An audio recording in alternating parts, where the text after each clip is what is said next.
اعوذ باللہ من الشیطان الرجیم بسم اللہ الرحمن الرحیم اللہم صلی علی محمد وآل محمد وعجل فرجہ۔ کل کے درس میں ہم نے پڑھا تھا کہ منادا کا اعراب جو ہے وہ دو ہے۔ ایک اعراب یہ ہے کہ اگر منادا مفرد اور معرفہ ہو تو اس صورت میں جس چیز پر وہ حالت اعراب میں ہوتا ہے اسی کے اوپر وہ کیا ہو جاتا ہے، مبنی ہو جاتا ہے، ٹھیک ہے۔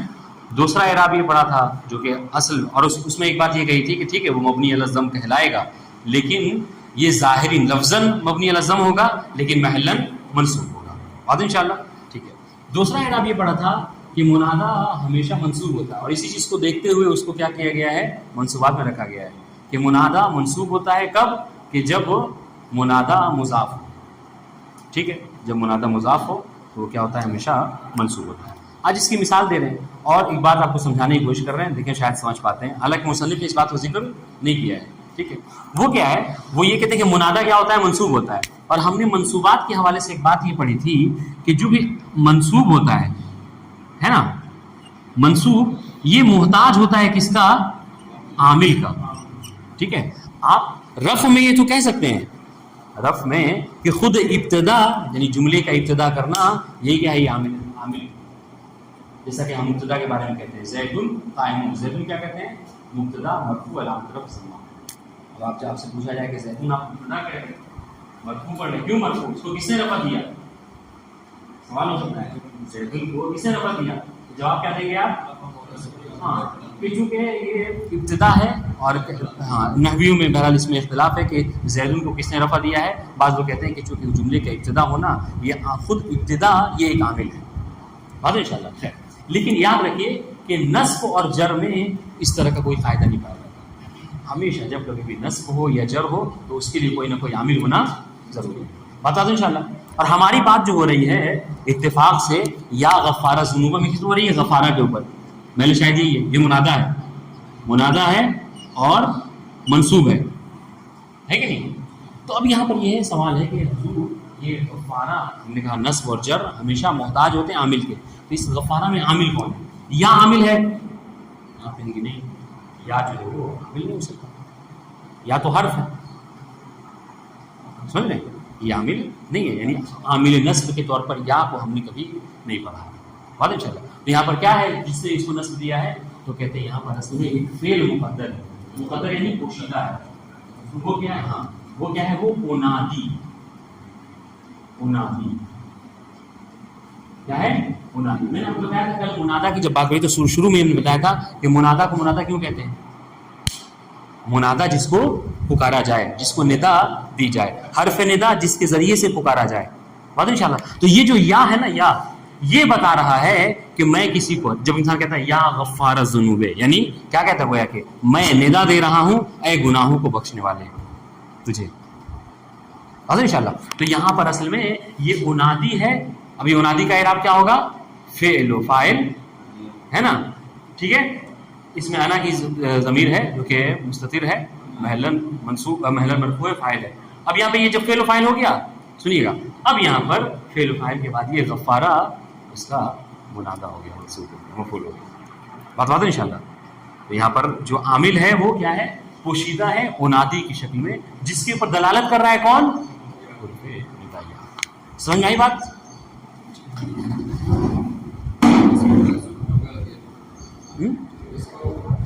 یہ عربی زبان میں بہت زیادہ ہے، مطلب کسی چیز کو حذف کر دیتے ہیں تاکہ، اب اگر دیکھیں نا اس کا فائدہ کیا ہوتا ہے کہ جو لغت ہوتی ہے، جو زبان ہوتی ہے، کلمات ہوتے ہیں وہ کم ہوتے ہیں، ورنہ ہر چیز کو اگرچہ ظاہر کر کے لکھا جائے، آپ دیکھیں خود ضمیر وغیرہ کا کیا ہے کانسیپٹ، جو ضمیر وغیرہ کا، جیسے انادی ہم نے لکھا، دیکھیں انادی میں انا کو پوشیدہ کر دیا، اگر ہم اس کو مستتر نہ کرتے لکھتے انادی انا، تو اس سے کیا ہوتا ہے، کلمات بجائے اس کے قرآن مجید جو ہے وہ آپ کو 700-800 صفحے میں چھپتی 1500 اور اس سے بھی زیادہ ہو جاتی ہے اگر ہر ضمیر کو ظاہر کر دیتے ہیں۔ تو بہرحال یہ ایک طریقہ ہوتا ہے کہ خیر الکلام، ایک وہ بھی ہے خیر الکلام ما قل و دل، بہترین کلام وہ ہوتا ہے کہ جو کم بھی ہو اور اپنے مفہوم کے اوپر اچھے طریقے سے دلالت بھی کرتا ہے۔ تو عرب میں بہرحال اس چیز کو نظر میں رکھا جاتا ہے، اور یہ عرب نہیں بلکہ ہر اس میں ہے، ہر زبان میں ہے۔ ہم جو اردو بولتے ہیں، ایک دفعہ ہم نے کسی کے بارے میں بات کر لی، مثلا رضا عباس، مثال کے طور پر رضا عباس کے بارے میں بات کر لی، اب جب بھی ہم اس کے بارے میں بات کریں گے تو کیا کہیں گے؟ اس نے یہ کیا، وہ وہاں گیا، وہ یہاں آیا، بار بار رضا عباس نہیں کہتے ہیں، ہے کہ نہیں؟ یہاں پر وہی حال ہے، ضمائر وغیرہ کا استعمال کرتے ہیں، پوشیدہ کرتے ہیں، مستتر کرتے ہیں، اس سے کیا ہوتا ہے؟ کلام کم ہوتا ہے اور بات جو ہے سامنے والے کو پہنچ جاتی ہے۔ واضح ہوئی بات؟ ٹھیک۔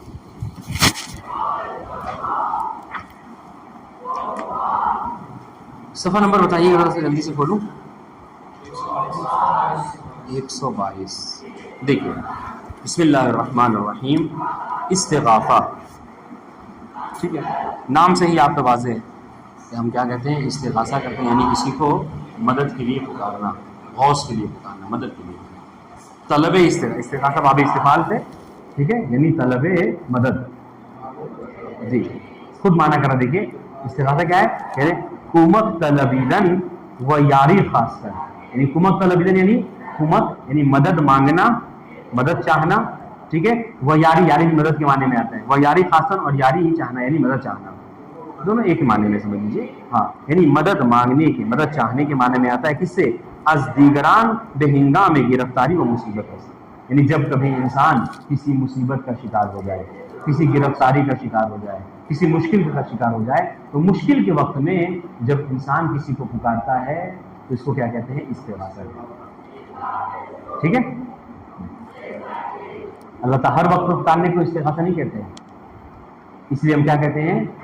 امام نے صدائے استغاثہ بلند کی تھی، حل من ناصر ینصرنا، یہ جو امام کا کلمہ ہے اس کو کیا کہتے ہیں؟ صدائے استغاثہ، کیوں؟ ایک امام جو کیا ہے، مشکل میں امام مدد چاہ رہے ہیں، بتا دیں انشاءاللہ، ٹھیک۔ دیکھیے ترجمہ بدل واضح ہونا چاہیے، کہہ رہے کمک طلبیدن یعنی مدد چاہنا، وہ یاری خاصا مدد چاہنا، مدد مانگنا، کس سے؟ از دیگران دوسروں سے، بہنگام گرفتاری اور مصیبت سے، ٹھیک ہے، کب؟ جب انسان کسی گرفتاری میں شکار ہو جائے، کسی مشکل میں، مصیبت میں پڑ جائے، برائے ساختنیان، اب اس کو استغاثہ کہتے ہیں، ٹھیک ہے۔ اب اس کو بنانا کیسے؟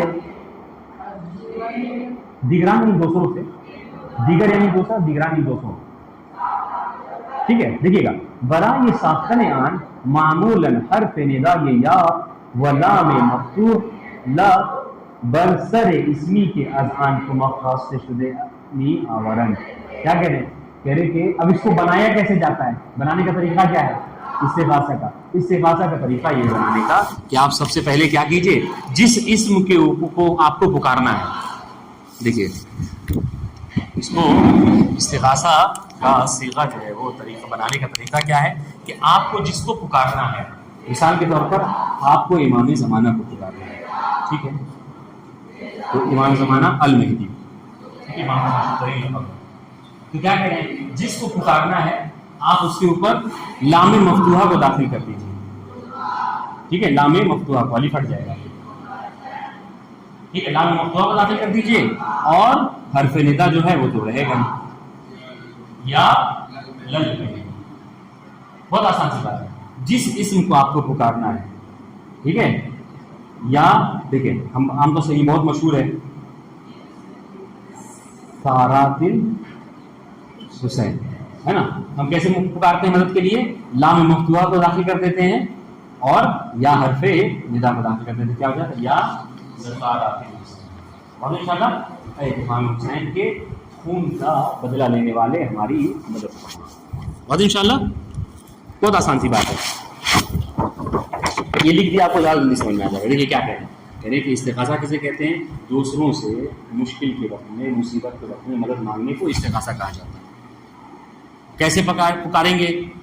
عربی بنانے کا طریقہ کیا ہے؟ تو کہہ رہے طریقہ یہ ہے، برائے ساختنیان، اس کو بنانے کا طریقہ یہ، اس کو بنانے کے لیے معمولاً عام طور سے یہ کیا جاتا ہے کہ حرف ندا یا حرف ندا یا جو کہ مشترک ہے، بعید، قریب، سب کے لیے، ٹھیک، متوسط کے لیے، حرف ندا یا کو داخل کرتے ہیں، وہ لام مفتوح را برسر اسمی، اور لام مفتوحہ کو اس اسم کے شروع میں کہ جس کو آپ کو پکارنا ہے، جس سے آپ کو مدد چاہنی ہے، اس کے شروع میں لا دیتے ہیں کہ اذعان کمک خاصے شدے میاں، وہ اسم کہ جس سے آپ کو مدد مانگنی ہے، میں نے بتایا سارات الحسین اور المہدی، یہ دو اسم سے آپ کو مدد مانگنا ہے، تو اس کے شروع میں آپ نے لام مفتوحہ کو داخل کیا کہ در اصطلاح بیان مستغاث ہوئے، سنیے گا، اصطلاح میں اسے مستغاث کہتے ہیں. کسے؟ اس اسم کو کہ جس کو آپ مدد کے لیے پکار رہے ہیں. ٹھیک ہے، آپ کا یہ پورا کام جو ہوگا اس کو استغاثہ کہیں گے، اور جس کو آپ مدد کے لیے پکاریں گے اس کو مستغاث کہیں گے. ٹھیک ہے بات انشاءاللہ. جی مثال دے رہے ہیں، دیکھیے کہہ رہے ہیں یا لل مہدی، ایرو کے نیچے دیکھیے گا یا حرف ندا، لام مفتوح آپ نے داخل کر دیا، اور المہدی کے اوپر آپ کو داخل کرنا تھا، المہدی کے اوپر آپ نے داخل کر دیا. ٹھیک ہے، تو المہدی مستغاث ہو گیا، لام مفتوح اور حرف ندا. اے مہدی بے فریاد برس، ترجمہ کیا ہوا اس کا؟ جب آپ کہتے ہیں یا لل مہدی یعنی اے مہدی آپ ہماری مدد کو پہنچیے. اس طریقے سے یا لسارات الحسین، یا حرف ندا، لام مفتوحہ، یہ دو چیزیں داخل کرنی استغاثے کے لیے. ٹھیک ہے، اور جس سے مدد مانگنا ہے اس کو داخل کر دیجئے. کہہ رہے سارات الحسین مستغاث ہو گیا. یہ اے خانخواہان حسین بے فریاد بے رسید، یعنی اے وہ کہ جو امام حسین کا خون کا بدلہ لینے والے ہیں ہماری مدد کو. بتا دو انشاءاللہ. ٹھیک، اس طریقے سے یہ تو استغاثے کی بات ہو گئی. ایک اور چیز ہے جس کا منادہ سے ہی ٹچ ہے، منادے سے ہی اس کا ربط ہے، وہ کیا ہے؟ وہ ہے ندبہ، ندبے. ٹھیک ہے، ہم دعائیں ندبہ پڑھتے ہیں جمعے کے دن. بات انشاءاللہ. یہ کیا ہے؟ کہہ رہے ندبہ نوعی از نداست، یہ بھی ایک طرح کی آواز ہے، ایک طرح کی ندا ہے جو انسان بلند کرتا ہے، ایک طرح کی صدا ہے جو انسان بلند کرتا ہے. البتہ کہ ہمراہ با آہ و زاری بے ہنگام رنج و اندوہ ابراز میں شود. یاد رہے کہ ندبہ ہر آواز کو نہیں کہتے ہیں، ندبہ اس آواز کو کہتے ہیں کہ جو آہ و زاری کے ساتھ ہو، گریہ و بکا کے ساتھ ہو. ٹھیک ہے، گریہ و بکا کے ساتھ مصیبت کے وقت میں جو آواز انسان کے زبان سے نکلتی ہے اس کو کیا کہتے ہیں؟ ندبہ. بات واضح ہے؟ دیکھیے گا، ندبہ نوعی از نداست، ایک طرح کی آواز ہے، ندا ہے، کہ ہمراہ با آہو زاری، جو کہ آہو زاری یعنی گریہ و بکا کے ساتھ ہوا کرتی ہے. کب؟ بے ہنگام رنج و اندوہ ابراز میں شود. کب؟ کہ جب انسان رنج و اندوہ، جب انسان غم میں ڈوبا ہوتا ہے، جب انسان بلا و مصیبت میں کا شکار ہوتا ہے، تو اس صورت میں اس بلا و مصیبت سے نکالنے کے لیے جو آواز بلند کرتا ہے اس کو کیا کہتے ہیں؟ ندبہ. ٹھیک ہے، اب آئیے اس کو بنانے کا طریقہ کیا ہے؟ بہت آسان ہے. کہہ رہے برائے ساختنیان حرف ندبے وارا بر اسم مندوب در آوردے می شبد مثلا. ٹھیک ہے، اس کو بنانے کا طریقہ کیا ہے؟ اس کو بنانے کا طریقہ یہ ہے کہ حرف ندبہ جو کہ کیا ہے؟ واہ ہے، واہ، واو الف زبر واہ. اس حرف ندبہ کو آپ کیا کرتے ہیں؟ اس اسم کے شروع میں لاتے ہیں جس اسم کو آپ کو پکارنا ہوتا ہے.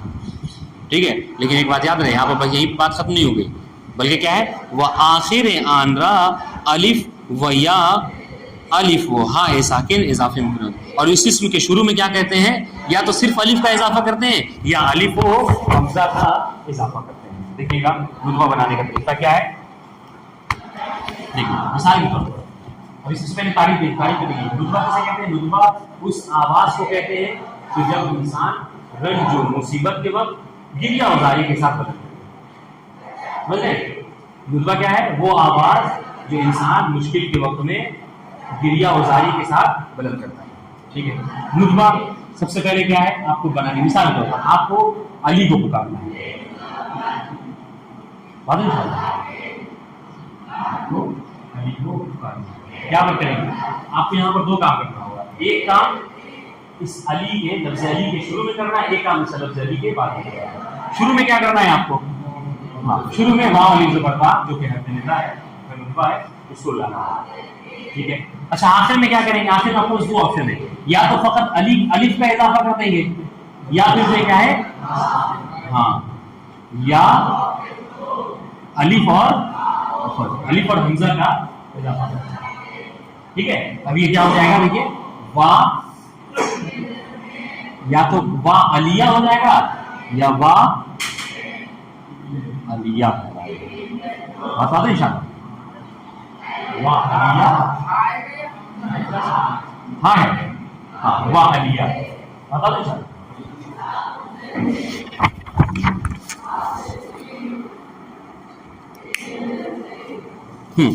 دیکھیے برائے ساختنیان، اس کو بنانے کے لیے کیا کرنا ہے؟ حرف ندبہ وارا بر اسم مندوب دراورد. حرف ندبہ وا کو اسم مندوب کے اوپر لایا جائے گا. اسم مندوب کون؟ جس کو پکارا جا رہا ہے. ٹھیک ہے، اس کے اوپر حرف ندا حرف ندبہ وا کو لائیں گے. وہ آخر آن را، اور اس کے آخر میں، اس کے آخر کو الف، یا تو الف لا دیں گے اس کے آخر میں، و یا دوسرا آپشن الف و ہا ساکن، الف یا ہائے ساکن کو لایا جائے گا. اس کو اضافہ مکنن، اضافے مکنن یعنی اضافہ کریں گے. مثال کے طور پر جسے اگر آپ کو محمد کو پکارنا ہے، شروع میں لا دیجیے وا اور الف آخر میں الف، وا محمدہ ایک آپشن ہے. دوسرا آپشن ہے وا علیہ، الف اور ہائے ساکن کا اضافہ کریں گے تو ہو جائے گا. یہ بہرحال یہ سب ایک دوسرے سے مربوط ہیں، چونکہ حرف ندا کا اس میں بہرحال دخل ہوتا ہے، لہٰذا منادا کی بحث میں اس کو داخل کیا ہے. بتا دوں انشاءاللہ یہاں پہ ہماری بات جو ہے وہ ختم ہو گئی. کس میں؟ منصوبات میں. اب کل سے ہماری بحث جو ہوگی مجرورات کے حوالے سے، لیکن اس سے پہلے آپ کوشش کیجیے گا کہ جو تمرین ہے وہ تمرین جو ہے وہ حل ہو جائے. ہاں جی، کس کا؟ ہاں جی، ہاں ندبے کا. سنیے، ندبہ کہہ رہے نوعی از نداست، ایک طرح کی ایک قسم کی آواز ہے. ٹھیک ہے، کوئی مشکل ہے؟ ندبہ ایک قسم کی آواز ہے کہ ہمراہ با آہوزاری. اب بتانا ہے کہ کیا ہر طرح کی آواز کو کہتے ہیں ندبہ؟ نہیں، اس آواز کو کہتے ہیں ایک ایسی آواز، وہ آواز کہ ہمراہ با آہوزاری، جو کہ آہوزاری کے ساتھ ہو، یعنی گریا و بکا کے ساتھ ہو. ٹھیک ہے، کب؟ بے ہنگام رنج و اندوہ، جب انسان رنج و اندوہ یعنی غم کے عالم میں ہو، جب انسان مشکل کا شکار ہو. ٹھیک ہے، تو مشکل کے وقت میں روتے ہوئے جو آواز نکالتا ہے اس کو ندبہ کہتے ہیں. کہ ہاں ابراز کہتے ہیں ظاہر ہونا. ہاں بے ہنگام رنج و اندوہ، اندوہ یعنی غم، اندوہ یعنی غم، رنج یعنی مشکل. ہاں جب رنج و غم کے عالم میں انسان کسی کو مدد کے لیے پکارتا ہے. ٹھیک ہے، تو جو آواز نکالتا ہے اس آواز کو کیا کہتے ہیں؟ ندبہ کہتے ہیں. ابراز یعنی ظاہر ہونا. ٹھیک ہے، تو جو آواز ظاہر کرتا ہے اس کو ندبہ کہتے ہیں. بات واضح؟ کوئی مشکل ہے؟ مندوب جس کو ندا دی جا رہی ہے، ندا جس پر واقع ہو رہی ہے. جیسے ہمارے اس میں وا علیہ وا محمدہ میں جو محمد ہیں یہ مندوب ہو گئے، جس پر ندبہ کیا گیا، جن کو آواز لگائی گئی. بات واضح؟ اور کوئی سوال؟ قاصد حسین نہیں ہے جی؟ ہاں ہاں، یعنی وہ آواز جو مشکل وقت میں انسان روتے ہوئے اپنی زبان سے ظاہر کرتا ہے. کیا مطلب سمجھے نہیں؟ ہاں آپ کو جس کے لیے پکارنا ہے بتا سکتے ہیں.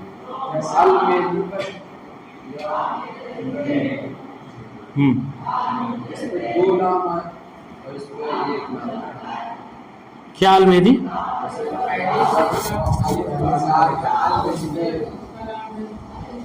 ہاں تو یہ آلریڈی پہلے سے المہدی تھا، اس کے اوپر لام داخل کیا آپ نے تو یہ لل مہدی ہو گیا. اور یہ جو ہے کیا، یہ فقط سارات الحسین تھا، اس پر لام مفتوحہ کو داخل کیا تو لا سارات الحسین. ہاں جی.